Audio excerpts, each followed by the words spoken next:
Pô, eu sou envolvido com a música desde os 5 anos de idade. Eu tenho 49 anos de música e 45 anos de profissão. Eu me tornei profissional da música com 9 anos de idade. Caramba, Foi a primeira coisa que eu fiz profissionalmente com música, eu tinha 9 anos de idade. Tocando o quê? Flauta doce.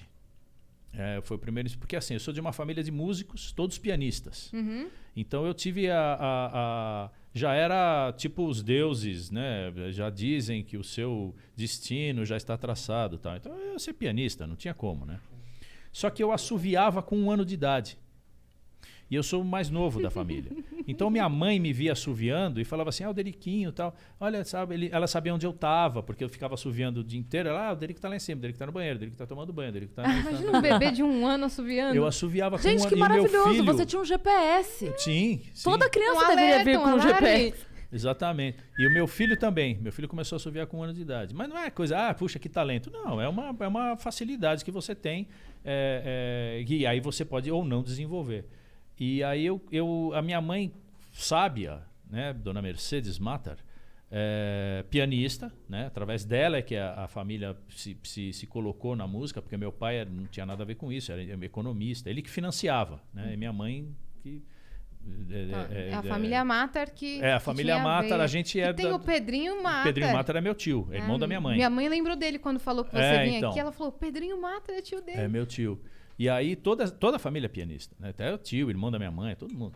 E aí a minha mãe me deu uma flauta doce. Ela falou assim, o Deriquinho, bem que podia tocar um outro tipo de instrumento, tá? Vamos experimentar, já que ele assovia e tal. E me deu uma flauta doce, que é um apito, na verdade. É uma extensão do assovio. E eu cheguei da escola um dia, isso eu também me lembro perfeitamente, porque eu cheguei da escola, tinha 5 anos.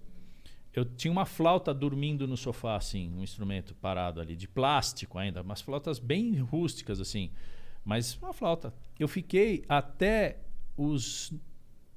meu pai viajar para trazer uma flauta para mim de presente, que era uma flauta de madeira já, uma flauta block, que chama, que aí era uma flauta top e tal. Mas até lá eu fiquei com essa flauta que eu ganhei da minha mãe, de plástico. E eu cuidava dela, e era uma flauta de brinquedo. E eu ganhei concurso com ela, eu toquei, eu fiz recital com orquestra com ela, com uma flauta doce de plástico. Meu Deus, Flauta e você tirava as músicas de ouvido ou tinha a Não, partiturazinha? eu sabia ler, sempre soube. Né?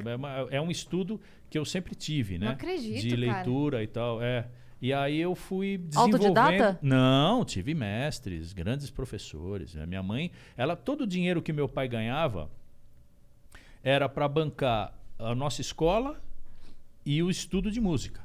E quando dava, comprava instrumento para nós. Então, assim, como eu era muito pequeno, não tinha a relevância de você comprar um belo do instrumento para esse moleque tocar e tal, não sei o quê. Mas minha mãe, por exemplo, teve uma época que ela tinha 8 pianos em casa.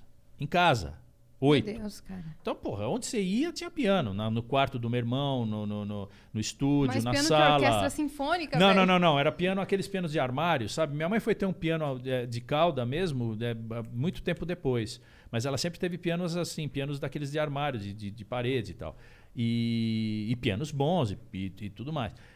Eu era o único que não tinha essa prerrogativa. Eu não tinha, porque eu não era pianista. Então meu pai foi me dar uma flauta bacana depois de muito tempo, já sabendo que eu estudava, que eu já tinha o caminho Aptidão, aptidão e tal. Mas e eu toquei com essa flauta de plástico, cara, incrível. E ganhou concurso. Hoje, terça-feira, eu estava domingo na casa do meu cunhado, lá em Indaiatuba, que eu sou de Indaiatuba, e o meu neto, o Enzo, pegou uma flauta igual, só que a minha era marrom, a que ele pegou era branca, de plástico. Uma flauta. E começou na piscina. Brincar. Aí todo mundo, mas o Derico tá aqui. Pô, Derico, eu quero ver você pegar essa flauta aí, tocar uma coisa e tal. E eu estudei aquilo durante muito tempo. Eu não tenho mais a sequência de estudo e de prática e tal, mas eu sei. E eu tava dentro da piscina, cara. Era tipo fim de tarde. Eu peguei a flauta, dei uma secada e comecei. Eu comecei a tocar umas músicas barrocas, umas coisas que eu lembrava. E todo mundo parou, cara, pra ficar ouvindo assim. Eu falei, cara, mas isso aqui é muito fácil. Pede aí qualquer música pop. Aí começaram a pedir música, eu comecei a tocar umas Ivete Sangalo. Na flauta doce. Então, assim, pra quem quer começar a estudar, molecada, que não tem tanto recurso, mas tem vontade de tocar, a flauta doce é demais. Por isso que nas escolas, o ensino mais básico... De iniciação musical, de musicalização, instrumento de flauta percussão, doce. flauta doce, xilofonezinho, sabe? Aquelas coisas assim que você não dá nada. Pô, aquilo lá dá um estímulo. Te abre um caminho pra música. Mas não faço ideia. Caraca. É isso aí. E aí, depois? Então, aí, cara, eu comecei a ganhar uns concursos, comecei a fazer uma carreira... Aí comecei a tocar flauta transversal, passei da doce para transversal. Mas tocando música clássica, tocando barroca? música clássica, tocando música erudita, né? Na música barroca, na época, quando eu tocava flauta doce, então eu toquei muita coisa de Bach, muita coisa de Loyer, Telemann, Mozart. E eu tinha meu quarteto. Minha mãe tocava piano comigo, então ela era minha partner. Era eu, ela, e teve uma época que eu tive um quarteto, que tinha mais um violista e uma arpista. O violista era o Pérez Dvorek e a arpista era a Leda Natal. Pronto, a gente tinha um quarteto, tocava e fazia recitais e tal. Aí eu passei para a flauta transversal, dei um upgrade, eu já tinha lá meus 10, 11 anos. O cara tinha um quarteto, tá? Já tinha Não, mudado muito, de instrumento tá com 10 vendo? anos de idade. Muito moleque, bicho. Meu muito moleque. Deus, Muito no meio moleque. de vários adultos. Muito moleque. Eu tava sempre resolvendo se a fui. minha Barbie ia namorar o Ken ou se ela ia pra festa com a outra amiga Barbie. Tava eu- comendo areia, quebrando o braço. Eu brincava de Forte Apache, tinha minha coleção de carrinhos, tenho até hoje uma coleção de carrinhos. Sempre gostei de brincar, jogava bola, né? Meu avô me dava velotrol, essas coisas, né? Então eu tinha tempo para tudo, inclusive para estudar flauta. E aí teve uma época em que eu fui para um festival famoso, tem até hoje, né? Que é o Festival de Inverno de Campos do Jordão. E eu fui para lá em 1981. 1980 para 81, exatamente. Eu tinha 13 anos de idade. Não, em 80. Eu tinha 13 anos de idade. Fui para lá, fui passar um mês lá, estudando com grandes mestres, e tocando na orquestra e tal, não sei o quê.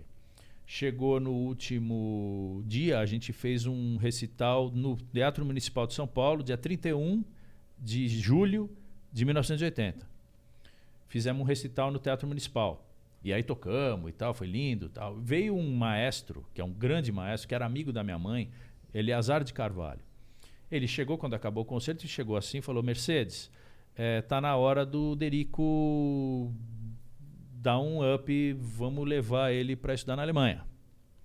Ô, louco. Eu vou dar uma carta de referência. Pô, você pega uma carta de referência na época do maestro como sendo o Eleazar de Carvalho, é o que você pegar uma carta de referência do João Carlos Martins hoje, do Isaac Arabichevski, do cara topo da cadeia elementar. Eu entrava em qualquer lugar. Aí, isso dia 31 de julho de 1980. Acabou, fomos embora para casa, meu pai pediu uma pizza, a gente foi comer e tal, não sei o quê. Estamos lá na sala de casa.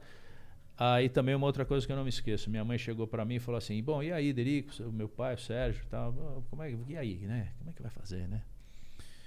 E eu falei: putz, mãe, eu gosto dos meus amigos aqui, tenho minha vida aqui, escola, minha banda, eu já tocava, né? Eu já tinha já fazia parte de uma banda chamada Anima, que era uma banda de música instrumental, tinha cantores também, mas era uma banda que tinha muito veia instrumental. E eu era flautista, moleque, todo mundo já tinha entrando na USP.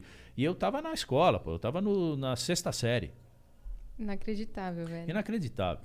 Mas assim, ao mesmo tempo era muito legal, porque me dava uma liberdade muito grande, porque eu já trabalhava, então eu tinha minha grana, eu não ganhava, eu nunca ganhei mesada do meu pai, nunca meu pai chegou e falou: Derico, pega aqui um dinheiro pra você ir lá tomar um sorvete. Nunca tive isso. Então, assim, e isso tudo com a música. Né? Não teve, eu não tinha outro trabalho, outra carreira. E aí eu falei: mãe, eu tô com as coisas aqui e tal. Não sei. Ela fala assim: Derico, você que sabe. Porque se você for para a Europa, você vai ter todos os subsídios, todas as coisas, e você vai ser um grande flautista mundial. Eu falei: mas então, cara, eu não quero ser um grande flautista mundial, cara. Eu tenho 13 anos. Então, faz o que você quiser. Eu falei: mãe, mas só que é o seguinte, eu não vou. Mas eu prometo para a senhora que eu vou me tornar um músico famoso aqui no Brasil. A senhora vai ouvir muito falar de mim. Tocando música, tocando flauta. Eu vou ser um grande flautista no Brasil. E aí a minha meta era tocar na banda do Caetano Veloso. Eu falei assim: puta, para mim o sucesso era tocar na banda do Caetano Veloso.